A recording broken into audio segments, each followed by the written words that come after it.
إن الحمد لله نحمده ونستعينه ونستغفره ونعوذ بالله من شرور أنفسنا ومن سيئات أعمالنا من يهده الله فلا مضل له ومن يضلل فلا هادي له أشهد أن لا إله إلا الله وحده لا شريك له وأشهد أن محمدا عبده ورسوله صلى الله عليه وسلم لا نبي بعده يا أيها الذين آمنوا اتقوا الله حق تقاته ولا تموتن إلا وأنتم مسلمون يا أيها الذين آمنوا اتقوا الله وقولوا قولا سديدا يصلح لكم أعمالكم ويغفر لكم ذنوبكم ومن يطع الله ورسوله فقد فاز فوزا عظيما أما بعد فإن أصدق الحديث كتاب الله وخير الهدي هدي محمد صلى الله عليه وسلم وشر الأمور محدثاتها فإن كل محدثة بدعة وكل بدعة ضلالة وكل ضلالة في النار. Ma'asyiral muslimin rahimani Allah wa iyyakum. Sesungguhnya di antara perkara yang sangat dibutuhkan oleh seorang hamba, oleh seorang mukmin secara khusus adalah hidayah dari Allah Subhanahu wa taala. Petunjuk dari Allah Subhanahu wa taala, bimbingannya, tuntunannya, taufiknya, kemudahan-kemudahan darinya.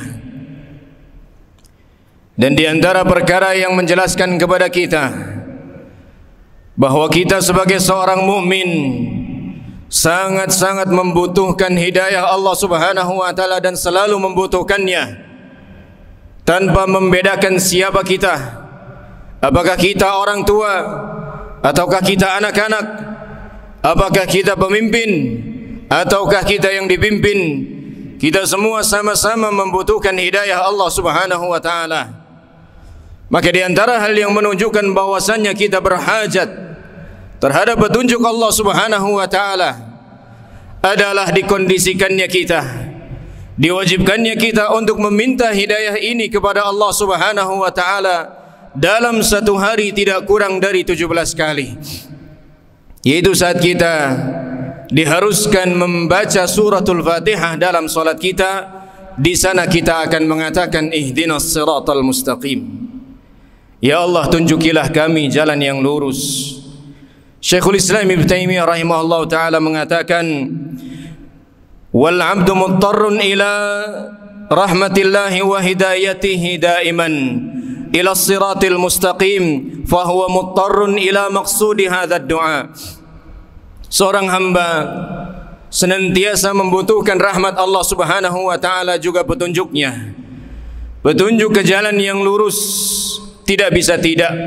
Selalu dia butuhkan petunjuk Allah Subhanahu wa taala tersebut. Kemudian beliau mengatakan fa innahu la najata minal adzab wala wusula ila sa'adati illa bihadhil hidayah. Maka sesungguhnya seorang hamba tidak akan bisa selamat dari azab Allah Subhanahu wa taala dan tidak akan bisa berjumpa dengan kebahagiaan kecuali dengan hidayah ini, kecuali dengan petunjuk Allah Subhanahu wa taala ini. Ini selaras dengan apa yang Allah Subhanahu wa taala firmankan, "Famanittaba'a hudaya fala yadhillu wa la yashqa." Barang siapa yang mengikuti petunjukku, maka dia tidak akan tersesat dan dia tidak akan sengsara selama-lamanya. Sebagai seorang manusia yang berakal sehat, yang berpikir baik, kita semua tentu mengharapkan kebahagiaan. Kita tidak pernah mengharapkan kesengsaraan, baik di dunia terlebih di akhirat. Maka pertanyaannya satu, sudah sejauh manakah usaha kita untuk menjemput kebahagiaan itu? Dan sudah sejauh manakah usaha kita untuk menghindari kesengsaraan itu? Dan bersyukurlah kita tidak perlu lagi mencari-cari cara, menebak-nebak cara agar kita mendapatkan kebahagiaan tersebut dan terhindarkan dari kesengsaraan tersebut. Kita bersyukur kepada Allah yang telah menginformasikan kepada kita bahwa cukup bagi kita mengikuti hidayahnya, bahwa cukup bagi kita mengikuti petunjuk-petunjuk Allah Subhanahu wa taala. Maka untuk mendapatkan petunjuk Allah Subhanahu wa taala itu kita juga harus berusaha. Dan makin bersyukur kita kepada Allah Subhanahu wa taala yang telah menjelaskan usaha apa yang harus kita tempuh, usaha apa yang harus kita lakukan, hingga kita tidak perlu lagi mencari-carinya dan menebak-nebaknya. Di antara usaha yang bisa kita lakukan sebagaimana yang diinformasikan, dikhabarkan oleh Allah Subhanahu wa taala, yang pertama adalah berdoa kepada Allah Subhanahu wa taala, meminta hidayah tersebut kepada Allah Subhanahu wa taala.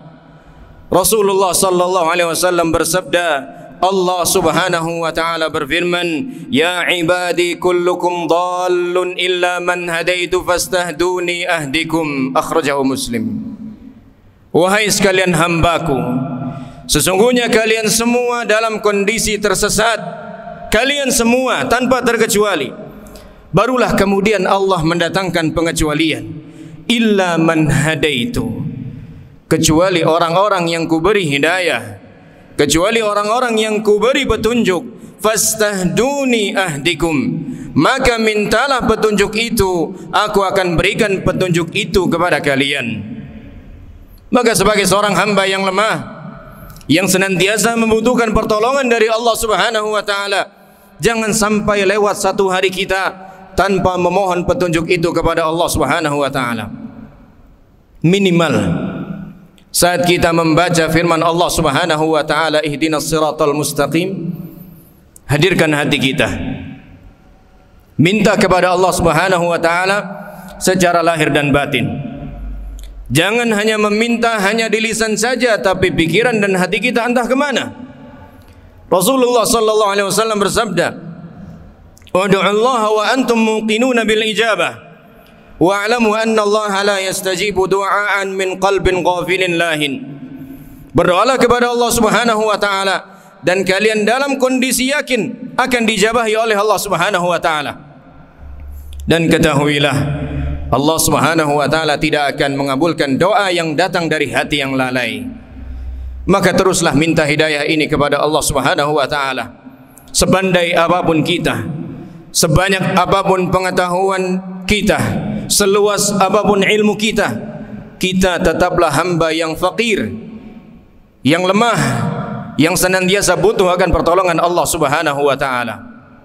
Kemudian sebab yang kedua, ma'asyiral muslimin rahimani Allah wa iyyakum, tadabbur kalamillah, berusaha merenungi, memahami firman-firman Allah Subhanahu wa taala. Kita semua tidak ragu, benar-benar meyakini bahwasanya Al-Qur'anul Karim merupakan kitabul hidayah, merupakan kitab petunjuk bagi kita. Dzalikal kitabu la raiba fihi hudan lil muttaqin. Yang demikian Al-Qur'an merupakan kitab petunjuk, petunjuk bagi orang-orang yang bertakwa, tidak ada keraguan di dalamnya. Maka kita semua yang ada di sini, atau kebanyakan kita, walhamdulillah, sudah diberi kemudahan oleh Allah Subhanahu wa taala untuk bisa memahami bahasa Arab, bahasa yang merupakan bahasa Al-Qur'an. Oleh karenanya setiap kali kita membaca Al-Qur'an, setiap kali kita menghafalnya, berusahalah sedikit demi sedikit untuk memahami pesan-pesan Allah dalam apa yang kita baca itu. Sudah banyak kisah-kisah yang kita ketahui, yang kita dapatkan. Orang-orang mendapatkan hidayah karena memahami, mentadabburi firman-firman Allah Subhanahu wa taala. Di antara hal yang menjadi bukti bahwasannya Al-Quran atau tadabburul Quran adalah sebab datangnya hidayah adalah apa yang terjadi pada Imam Fudail bin Iyad rahimahullahu taala. Imam Fudail bin Iyad rahimahullahu taala dahulunya adalah seorang perampok, dan suatu ketika ia ingin memanjat dinding rumah seorang wanita yang ia cintai. Namun saat dia memanjat dinding tersebut, dia mendengar ada seorang yang membaca firman Allah Subhanahu wa taala, "Alam ya'nil ladzina amanu an takhsha'a qulubuhum li dzikrillah." Belumkah datang waktunya bagi orang-orang yang beriman untuk tunduk takut hati mereka kepada Allah Subhanahu wa taala? maka dalam hatinya ia pun berkata, ana waktuha ya Rabb, benar sudah datang waktunya, sekaranglah bagiku waktu untuk bertaubat kepadamu ya Allah. Kemudian ia pun membatalkan niatannya tersebut dan pergi ke Masjidil Haram untuk pertaubatannya kepada Allah Subhanahu wa taala, dan beliau tinggal di sana hingga menjadi seorang alim ulama. Kemudian sebab yang ketiga, ma'asyiral muslimin rahimani Allah wa iyyakum, adalah tahqiqut tauhid. Berusaha merealisasikan tauhid, menjaga keutuhan dan kesempurnaannya, menjauhkan tauhid kita dari segala noda-noda yang dapat merusaknya, apalagi membatalkannya. Terus belajar tauhid, kenali apa itu tauhid, kenali juga lawannya syirik, agar kita tidak jatuh dalam kesyirikan yang kemudian merusak tauhid kita. Allah Subhanahu wa taala berfirman, alladzina amanu wa lam yalbisu imanahum bidzulmin ulaika lahumul amn wa hum muhtadun. Orang-orang yang beriman dan tidak mencampur adukan keimanan mereka dengan kesyirikan, mereka itulah yang akan mendapatkan keamanan, dan mereka itulah orang-orang yang akan mendapatkan hidayah dari Allah Subhanahu wa taala. Maka jangan pernah ada kata bosan belajar tauhid. Kita sebagai seorang mukmin butuh untuk terus belajar tauhid, menambahnya juga mengulangnya, karena yang namanya pintu-pintu kekufuran dan kesyirikan selalu terperbaharui dari masa ke masa, dari satu waktu ke waktu, dari satu tempat ke tempat yang lainnya, dan kita tidak akan bisa menyadarinya kalau kita tidak memiliki ilmu tentang tauhid. Kemudian yang keempat, ma'asyiral muslimin rahimani Allah wa iyyakum, mujahadatun nafs. Bersungguh-sungguh di dalam menjemput hidayah tersebut. Hidayah itu tidak hanya ditunggu, tidak hanya dinantikan, dia harus dijemput sebagaimana kita mau menjemput rezeki kita. Kita tentu sudah paham bahwa rezeki sudah Allah takar, sudah Allah tentukan, tapi toh kita masih mau mengusahakannya, tapi toh kita masih mau menjemputnya. Demikian pula juga terhadap hidayah Allah Subhanahu wa taala, kita tidak boleh menunggunya. Kita harus menjemputnya, kita harus mengusahakannya. Allah Subhanahu wa taala berfirman, "Walladzina jahadu fina lanahdiyannahum subulana." Dan orang-orang yang bersungguh-sungguh menempuh jalan kami, kami akan memberinya petunjuk kepada jalan kami. Aqulu ma tasma'un wastaghfirullah li wa lakum wa lisairil muslimin fastaghfiruhu innahu huwal ghafurur rahim.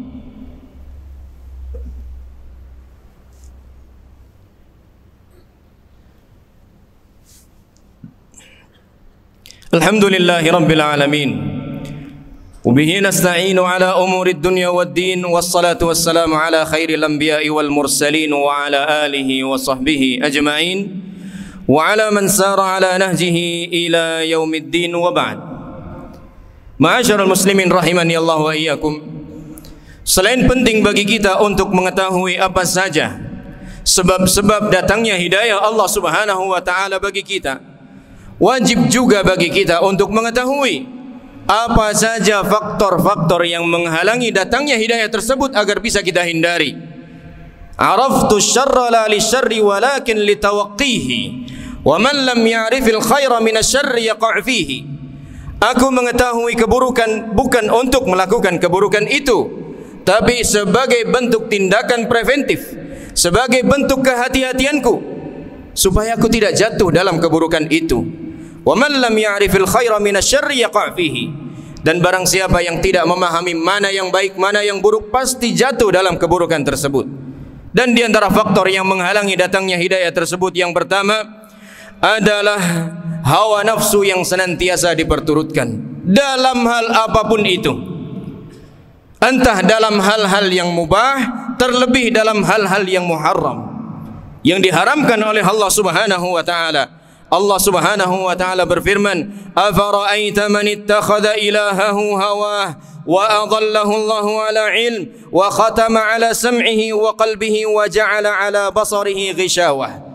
Tidakkah kalian memperhatikan orang yang menjadikan hawa nafsunya sebagai ilahnya, sebagai sesembahannya, kemudian Allah sesatkan dia atas ilmu Allah Subhanahu wa taala. Allah kunci mati pendengarannya, Allah kunci mati hatinya, dan Allah jadikan penutup pada pandangannya. Allah Subhanahu wa taala menjelaskan kesemua akibat negatif tersebut disebabkan karena satu hal, senantiasa mengedepankan hawa nafsu. Maka belajarlah kita selalu untuk mengontrol hawa nafsu kita sesuai dengan apa yang Allah Subhanahu wa taala inginkan, sesuai dengan apa yang Allah Subhanahu wa taala tetapkan. Jadikan apa yang diberitahukan oleh Allah Subhanahu wa taala sebagai patokan utama kita di dalam mengambil sebuah keputusan. Apapun itu, sekalipun mungkin bertentangan dengan selera kita, sekalipun mungkin bertentangan dengan apa kata orang banyak dan lain sebagainya. Kemudian yang kedua, ma'asyiral muslimin rahimani Allah wa iyyakum, di antara hal yang menghalangi datangnya hidayah kepada diri kita adalah al-kibr wal ghurur, sikap kesombongan dan terperdaya dengan kelebihan diri sendiri. Ini juga hal yang dapat menghalangi datangnya hidayah dari Allah Subhanahu wa taala. Allah Subhanahu wa taala berfirman, "Sa'asrifu an ayati alladziina yatakabbaruna fil ardi bighairil haqq." Aku akan palingkan orang-orang yang berlaku sombong di muka bumi ini dari tanda-tandaku, dari ayat-ayatku, dari petunjuk-petunjukku. Disebabkan ia tidak mau menerima petunjuk Allah Subhanahu wa taala itu sendiri. Dan yang namanya kesombongan kita sudah tahu sebagaimana yang disabdakan oleh Rasulullah sallallahu alaihi wasallam, batarul haqqi wa ghamtun nas, menolak kebenaran dan meremehkan orang lain. Oleh karenanya berusahalah kita menjadi seorang mukmin yang terbuka akan nasihat-nasihat orang yang disampaikan kepada kita. Jikalau nasihat tersebut yuwafiqul Qur'an was sunnah, naqbaluha. Jikalau nasihat tersebut selaras dengan Al-Quran dan As-Sunnah, berusahalah kita untuk terima. Jangan ditolak hanya karena rasa gengsi kita, hanya karena rasa kita lebih unggul daripada orang yang memberi nasihat kepada kita. Jangan demikian. Itu menjadikan hidayah menjauh dari kita. Dan di antara penghalang hidayah yang terakhir, dan ini sangat penting untuk kita perhatikan, tidak kalah dari hal yang sebelumnya, adalah al-jalisus su, teman dekat yang buruk. Tidak dipungkiri masing-masing kita pasti memiliki teman dekat. Entah kita yang berstatus sebagai guru, sebagai pegawai, sebagai santri, apapun kita, pasti masing-masing kita memiliki teman dekat. Berhati-hatilah di dalam berteman dekat. Jangan hanya asal mereka sering mengajak kita senang-senang, kemudian langsung kita anggap mereka sebagai teman dekat kita. Al-mar'u ala dini khalili, falyanzur ahadukum ila man yukhalil. Kualitas agama seseorang itu 11-12 serupa dengan orang yang menjadi teman dekatnya. Maka hendaknya masing-masing kalian lihat lagi, dicek lagi dengan siapa berteman dekat, dan jangan ragu untuk meninggalkan teman yang membawa dampak negatif pada diri kita. Jangan ragu, tidak usah takut.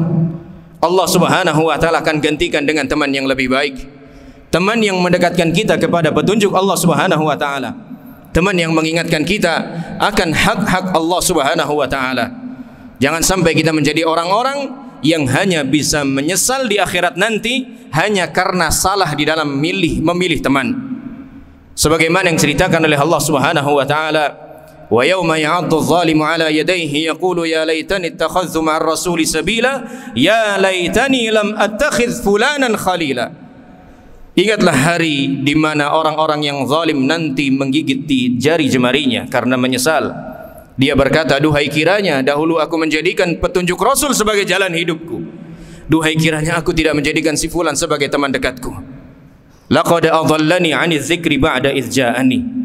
Dia telah membuatku tersesat, padahal sesungguhnya petunjuk-petunjuk Allah Subhanahu wa taala sudah datang kepadaku. Ada ustadz yang menasehatiku, ada kawan lain yang mengingatkanku, ada orang tua yang selalu menelponku dan lain sebagainya. Tapi semua itu kuabaikan. Aku lebih mendengarkan kata kawanku ini, dan itu menjadi penyesalanku hari ini. Dan penyesalan di akhirat nanti tentu tidak ada gunanya lagi. Yang hanya berguna bagi kita adalah ketakwaan kepada Allah Subhanahu wa taala dan hati yang bersih. Yauma la yanfa'u malun wala banun illa man atallaha biqalbin salim. Mudah-mudahan Allah Subhanahu wa taala menjadikan kita sebagai hamba-hamba yang senantiasa diberikan hidayah oleh Allah Subhanahu wa taala dan dijauhkan dari segala faktor yang dapat menghindarkan kita dan menjauhkan kita dari petunjuk-petunjuk Allah Subhanahu wa taala. innallaha wa malaikatahu yusalluna 'alan nabi ya ayyuhalladzina amanu sallu 'alaihi wa sallimu taslima. Allahumma ighfir lil muslimina wal muslimat wal mu'minina wal mu'minat الأحياء منهم والأموات إنك سميع قريب مجيب الدعوات. ربنا إننا ظلمنا أنفسنا وإن لم تغفر لنا وترحمنا لنكونن من الخاسرين. ربنا اغفر لنا ولإخواننا الذين سبقونا بالإيمان ولا تجعل في قلوبنا غلا للذين آمنوا ربنا إنك رؤوف رحيم. اللهم إنا نسألك الهدى والتقى والعفاف والغنى. اللهم آتي نفوسنا تقواها وزكها أنت خير من زكاها أنت وليها ومولاها. ربنا اغفر لنا ولوالدينا وارحمهم كما ربونا صغارا. ربنا آتنا في الدنيا حسنة وفي الآخرة حسنة وقنا عذاب النار. وصلى الله على نبينا محمد وعلى آله وصحبه أجمعين وآخر دعوانا الحمد لله رب العالمين.